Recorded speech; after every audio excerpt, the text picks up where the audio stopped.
வணக்கம் மக்களே! நம்ம நடுக்காட்டுக்குள்ள இந்த வெயில்ல எங்கே போயிட்டுருக்கோம் தானே பார்க்குறீங்க. இங்கே இல்லை, நம்ம புதுசாக இப்போ வந்து ஒரு பட்டாசு கடை கட்ட போகிறோம். ஸோ அதுக்கு தான் இன்றைக்கி வந்து நம்ம வாஸ்து பண்ண போகிறோம். நம்ம வீட்டோட குட்டி பாப்பா கையாலேயே வாஸ்து ஆரம்பித்தாச்சு.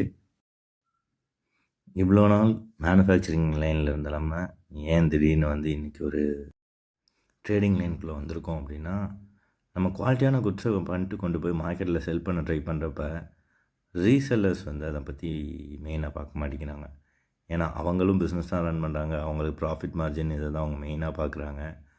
ஸோ இதனால் என்ன ஆகுதுன்னா, நல்லா குவாலிட்டியாக நம்ம குட்ஸ் பண்ணாலும் அதை கஸ்டமர்கிட்ட கொண்டு போய் நம்மளால் சேர்க்க முடியலை. ஸோ இதை பற்றி நான் சிவாசிக்குள்ளே பார்த்தப்ப இதே பிரச்சனையை நிறைய பேர் ஃபேஸ் பண்ணிகிட்ருக்காங்க. ஸோ இந்த பிரச்சனையை வந்து நம்ம பைபாஸ் பண்ணலாம். குவாலிட்டியான குட்ஸை எப்படி ஈஸியாக கொண்டு போய் மக்கள்கிட்ட சேர்க்கலாம் அப்படின்னு பார்க்குறப்ப, அவங்க டைரெக்டாக செல் பண்ணுற ஒரு பிஓஎஸ் சிஸ்டமில் தான் வந்து நம்ம இதை கொண்டு போய் செல் பண்ண முடியும் அப்படின்னு தோணுச்சு.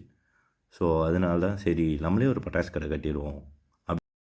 அப்படி நம்ம கட்டிட்டோம் அப்படின்னா நம்மளோட கடையில் வந்து நல்ல குவாலிட்டியான மேனுஃபேக்சரர்ஸை செலக்ட் பண்ணி அவங்ககிட்டருந்து நம்ம ப்ராடக்ட் வாங்கி கஸ்டமருக்கு நம்ம பெஸ்ட் ரேட்டில் ஈஸியாக கொடுத்துட முடியும் அப்படின்னு சொல்லி தோணுச்சு.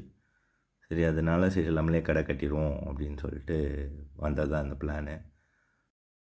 வாஸ்து நல்லபடியாக முடிஞ்சுச்சு. ஸோ எல்லாருக்கும் ஸ்வீட்ஸ்லாம் கொடுத்தாச்சு. அண்ட் ஆல்சோ வந்தவங்களுக்கெல்லாம் எங்கள் அண்ணி கையாலேயே வந்து பிரசாதம் எல்லாமே வந்து டிஸ்ட்ரிபியூட் பண்ணியாச்சு. ஸோ போட்டு நம்மளே கிடைக்கூடிய மார்க்கிங்ஸு ஒன்று ரெண்டு சின்ன சின்ன ஆல்ட்ரேஷன்ஸ் இருந்துச்சு. அடுத்து ஜேசிபி தோண்ட வர்றப்போ வந்து அதில் எதுவும் கன்ஃபியூஷன்ஸ் வரக்கூடாதுங்கிறதுனால மார்க்கிங்ஸ்லாம் திரும்ப ஒரு தடவை கிளியராக இருக்கா என்னங்கிறத செக் பண்ணியாச்சு. So he is my dad. He is one of my biggest role models actually.